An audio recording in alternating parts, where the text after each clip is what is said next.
आउँदो चुनावमा रासोपा भन्ने पार्टीको 0 सिट हो।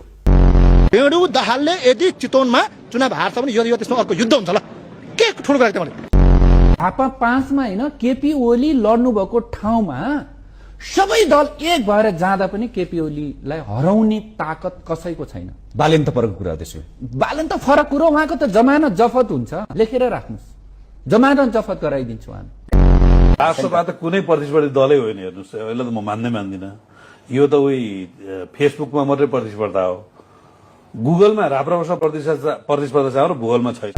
अहिले पहिला नम्बर के भने एक त उसले चुनावै लड्दैन, दोस्रो कुरा चुनाव लड्यो भने जित्दैन, अगर जितो भने भन्ने प्रश्न आयो म तिम्रो गु खाइदिन्छु भने मैले गलत बोलिनँ, जितोस् म खाइदिन्छु, त्यसैको खाइदिन्छु।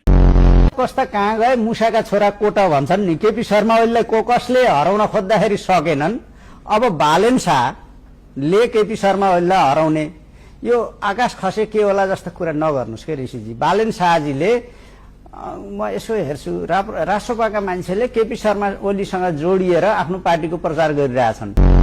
केपी ओली यदि हारो भने चाहिँ म इलाम जिल्ला छोड्छु। फागुन 21 मा चुनाव भयो भने म राजीनामाबाट सन्यास लिन्छु। 20 देखि 25,000 मतले उहाँले जित्न सक्नु भएन छ भने तपाईहरुलाई अगाडि मिडियाका अगाडि यो कुरा मैले तपाईहरुलाई साँची राखेर यो कुरा गर्छु। मलाई कहाँ झुन्याउनु पर्छ? 20 देखि 25,000 मतान्तरले जित्नु भएन छ भने निर्वाचनको मत परिणाम आएका दिन म झुन्निन तयार छु। निर्वाचन भयो भने म घाँटी गाडिछु, घाँटी। झुटा कुरा होइन। बालेन शाहले झापा 5 बाट जित्यो भने 30,000 खसी मैले दिने भाइ। फागुन 21 मा तपाईँ इलेक्सन गर्न सक्नुहुन्छ, म लेखेर दिन्छु यो रेकर्डमा तपाईहरुलाई अगाडि राखेर ल गराएर हेर्नुहोस्। म मेरो जीवनमा पोलिटिक्स छोडिदिन्छु गराइदिनु भएछ नि। ल सक्नुहुन्न, this is next to impossible.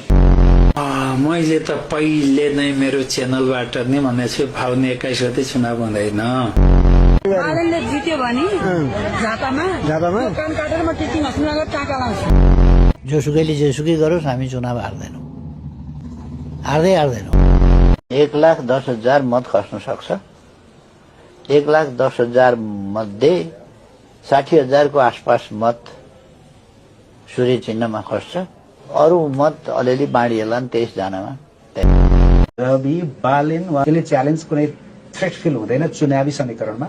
चुनावलाई थ्रेट, एमालेलाई कांग्रेसलाई थ्रेट चुनावमा के गर्नुहुन्छ तपाईँ?